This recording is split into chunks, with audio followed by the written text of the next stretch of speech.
अब सोच तो लिया है कि भाई हमने फंड रेज करना है। अब वो फंड रेज कैसे करना है वो मैं बताता हूँ। मैं आपको 1 करोड़, 1.5 करोड़, 2 करोड़ रुपए तो मैं आपको मतलब बताऊंगा, तो आप वहीं से रेज कर लोगे। ठीक है। जो सबसे पहली चीज़ होती है किसी भी फाउंडर की, वो हमेशा हर चीज़ ना ये सोचता है कि यार मेरे को सीधा वीसी के पास जाना चाहिए। अगर आप आईआईटी आईआईएम के हो तो हो सकता है कि आप सीधा जाके वीसी से पैसा मांगो, आपको पैसा मिल भी जाए। या फिर आपने उस इंडस्ट्री के अंदर काम कर रखा है, आपने प्रॉब्लम देख रखी है और आपने वीसी को पिच करा तो आपको फंडिंग मिल भी सकती है। पर मेरा मानना ये है कि अगर आपके पास उस चीज़ का डिस्ट्रीब्यूशन नहीं है, whether it is SaaS, whether it is service, whether it is कोई भी प्रोडक्ट बना रहे हो, तो आपको सबसे पहली चीज़ एक स्ट्रैटेजिक इन्वेस्टर को ढूंढना पड़ेगा। ठीक है। हो सकता है वो एचयूएल को हो सकता है कि वो ममा अर्थ में रह चुका हो सकता है वो किसी भी कंपनी में हो। ठीक है। मतलब एग्जाम्पल के लिए बता, मतलब ये 2-3 नाम लिए मैंने।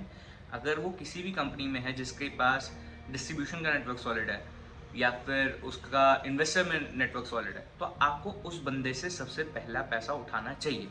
ठीक है। अब उससे पैसा उठाने का सबसे बड़ा फायदा क्या होता है वो मैं आपको बताता हूँ। उससे पैसा उठाने का सबसे सिंपल सा फायदा ये होता है, उसको इंडस्ट्री की नॉलेज होती है, उसको डिस्ट्रीब्यूशन की नॉलेज होती है।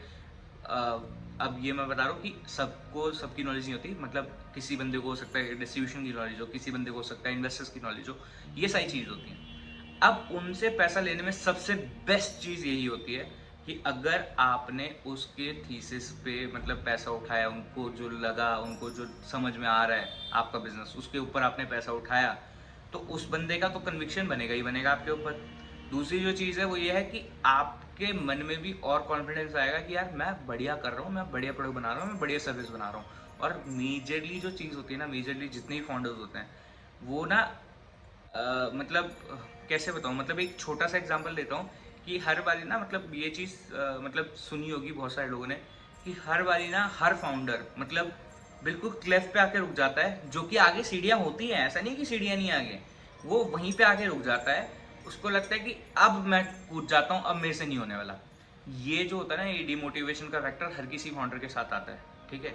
तो उस टाइम पे ये स्ट्रेटेजिक इन्वेस्टर आपकी हेल्प करेगा, क्योंकि उसको आपके आइडिया के ऊपर कन्विक्शन है।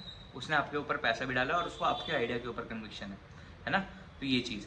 दूसरी जो चीज़ होती है वो ये होती है कि अगर आपने किसी भी स्ट्रेटेजिक इन्वेस्टर को अपने कैप टेबल पे एंट्री कराई ना, तो वो आपको और ज़्यादा सॉलिड कनेक्ट करा के देगा।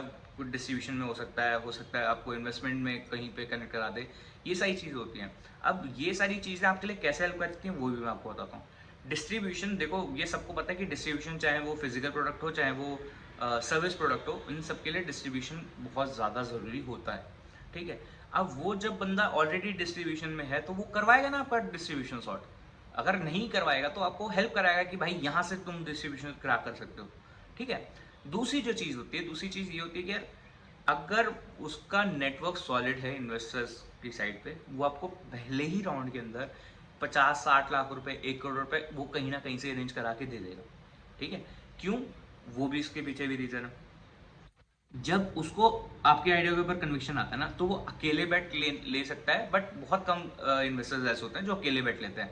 वो अपने साथ वाले लोगों को लेके आते हैं कि भाई देखो तुम्हें इसका आइडिया समझ में आ रहा है, अगर उसको आइडिया समझ में आ रहा है तो वो डाल देते हैं पैसा।